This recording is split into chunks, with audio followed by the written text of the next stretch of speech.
our studios in the heart of Silicon Valley, Palo Alto, California. This is a CUBE Conversation. Hi, and welcome to theCUBE. I'm your host, Sonia Tagare, and we're here at the Palo Alto CUBE studios for an amazing conversation about women in tech and bringing men into the conversation. With us today is our guest, Eva Helén, who is the CEO and founder of EQ Inspiration and the board director of Printer Logic. Welcome to theCUBE. Thank you so much for having me. So let's get started. So give us a brief overview of your background. So I was actually in tech for close to 2 decades. I came from Sweden in the mid-90s and joined a hardware company here in Silicon Valley. And I was part of starting 2 software companies, both with good exits. The last one we exited in 2015 when it was acquired by Citrix, and the name of that company was Sambolic. So I was deep in the trenches of tech for many, many, many years. That's very inspiring. Yeah. And from tech, you went to being an advocate for women in tech. So tell us a little bit about that. As we had been transitioned, we were on the East Coast and we were transitioned back to Silicon Valley. I started to really network as much as I could and met a lot of women and joined a lot of organizations and went to tons of events. And I thought they were fantastic and it was great energy and women sharing things and stories with each other and supporting each other. But I couldn't figure out where the guys were. And I'd been working in this industry for so long, I knew that all the decisions were made by men, and I didn't understand why they weren't part of the discussion. So I went to a couple of guys and I said, well, if I start something called Women in Tech Events for Guys, will you come? And they're like, absolutely, we would love that. So said and done, a couple of years ago, I did my first EQ Inspiration, which is an event where 50% of the audience is men, 50% are women. And in a typical format, I will have experts, or in the beginning, I wasn't an expert myself at all, so I would have experts come in and speak, and then eventually I could take over some of those pieces, talking about equality, good things to do for women, and so on. And then I would always have a panel of men that I would ask, what are you actively and actually doing for women in the workplace? Your peers, or your colleagues, your staff, how are you helping them? And all these amazing stories were coming out. So I thought, how can I get more of those stories and make them available to a broader audience? And do you find that the men who do come to these events, are they more at the leadership level, or are they varied? Who generally shows up? So it varies a lot, but if I could take a step back just to what I did when I said, okay, let me find out more of these stories, because that will answer your question. So I interviewed, I did 60-hour-long interviews with men in tech at all levels of the organization, from CEO to individual contributors. And then I took all of that scripted material and I broke these people down into 7 characters of men. And I say generously because we as women have been categorized into 2 categories by most men for thousands of years. So 7 characters with different names. And at the top of what I call my matrix, we have Mark, James, Samir that are advocates for women. Then we have Memo, Al, and Chris that are allies of women. And at the bottom of the matrix, we have Richard, who is opposed to change and concerned that women will take over men's positions in the workplace. But by doing that categorization, I can see that it doesn't matter if it's a leader or if it's an individual contributor.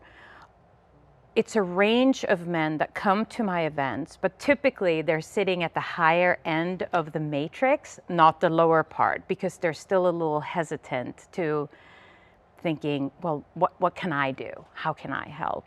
Right, so it doesn't matter exactly what their exact position is, but how far up the matrix they are, or how far low the matrix they are. Yes, exactly.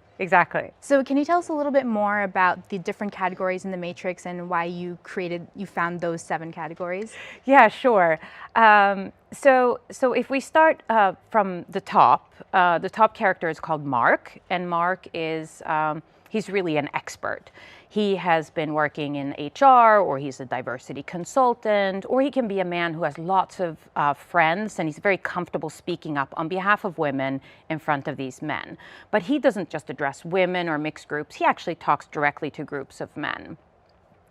The next category is James. James is a change agent. He's a leader. He has a very visible presence in the organization. And he will take on things like culture change. If he notices in his organization that the culture is not exactly what it should be to promote equality, he will actually get to the bottom of it and dig deep to figure things out and solve them, maybe by hiring an external consultant like a Mark.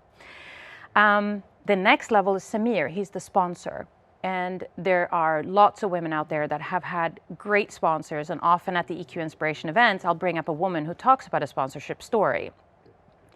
The sponsors make women visible, and they also put their own name on the line. They're very comfortable promoting women. And often they have experienced being an outsider themselves at some point, so they're very empathetic. The next level, now we get into the allies, and the allies are Memo, Al, and Chris. Memo is the mentor. Mentorship is a very interesting thing because it's a big step up from the level below. It really is not necessarily promoting, but really asking a woman, what can I do to help? How can I help you? And there's a lot of informal mentorships that are going on, and there are lots of formal mentorship programs out there. It's really important to formalize mentorship programs in organizations where there is a greater fear among men to do something that's not right. And I think that a lot of the informal mentorships are suffering because of the Me Too movement and all the negative press that we have out there. The next two allies are Al and Chris, and these two categories have the greatest potential to actually grow into something bigger, because the objective, of course, is to climb from one step to the next on the matrix. And Al is a happy-go-lucky guy. He says, I love working with women. I think it's fantastic. Just tell me what to do. I would love to help. But he's not necessarily sure what to do. And Chris, the guy below him, is he gets uncomfortable more easily. So if a situation gets a little sticky in the office when they start talking about equality or something like that, he might actually withdraw and close his door and say, no, I don't want to be part of this discussion. But if you talk to Chris, he's already helping somebody who's close to him. Maybe his sister, maybe his partner, his wife, or his daughter. And it's really interesting when you get to the point where they understand and they realize, they go, oh, I am actually doing something. Maybe it's not to somebody in the, helping somebody in the workplace, but maybe it's somebody who's really close to me. And then Richard at the bottom of the matrix, he's the chauvinist, and he's there, and there's lots of them, and they're opposed to the change. And in the beginning, I was thinking maybe I just leave him out of the discussion, but he's a really important reference point for the rest of the characters. And so I like that how you said that we want to have men go up the levels to essentially become a Mark or James or Samir, but suppose you have a Richard in your workplace. Is there any hope for him ever becoming a Mark, or is it even likely? Well, so the important thing is here, I'm not a big fan of the kinds of workshops where you throw all men into the same room and you give them the same message, because you'll lose 70% of the audience right away. So the key thing here is to make them understand that you can climb one step on the ladder, and that may be enough. And if you choose to stay where you are, but as long as you're getting a little bit more awareness of what you're doing, that's okay too. But we're not trying to get Al or Chris, the people who are towards the bottom, to become Marks. We just want them to climb one step. And Richard, he's absolutely not a hopeless case. The thing with him is you can't tell him what to do, but you need to find his motivator. What is it that motivates him to start thinking outside of the little comfort zone that he's in right now? And so maybe that motivator is, maybe he does have a sister who's experienced a difficult situation, And so how does that relate to what's going on? Maybe his team is not coming up with any new ideas. So having the discussion of diversifying the team, he might be ready for that one. But just finding his motivator is how we get him to at least get up to the level of Chris. And do you feel that more men are coming to these events, or do you think that there's still a lot of progress to be made? So when I started this a couple of years ago, I said, okay, within a year, most of the women's organizations here in the Bay Area will have a track for men, and it's starting to happen. So I'm so excited about that. I'm really, really happy that, you know, EQ Inspiration is not the only place to go, but that there's other organizations that are doing the same thing. And I will continue to, beyond the EQ Inspiration format, my objective is to go and speak at as many tech events as possible, where I know that the majority of the audience will continue to be mostly men for at least the near future. Hopefully that will change quickly. But now that I have material and I have a method, and I know that there is a way to move men and make them individual contributors and make them excited about this, I want to bring that message directly to the core audience, while all of the women's organizations that are sitting here in Silicon Valley will continue to build their tracks for men. That's amazing. And you also mentioned that your material's coming out in spring, so what's next for you?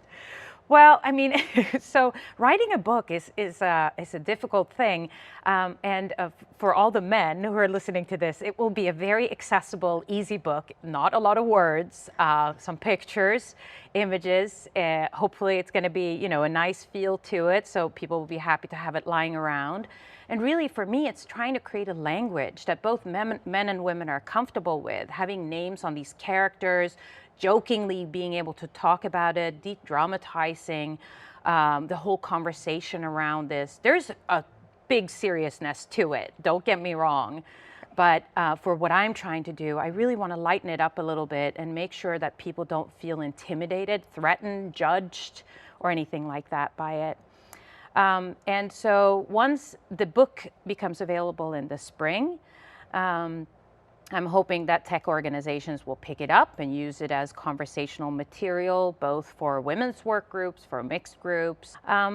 So I think the book will have its life, and with the book, I will make sure that it gets in front of as many people in tech as possible, both men and women. And then I'm hoping to be able to speak about it in as many difficult places as possible, because that's how I grow.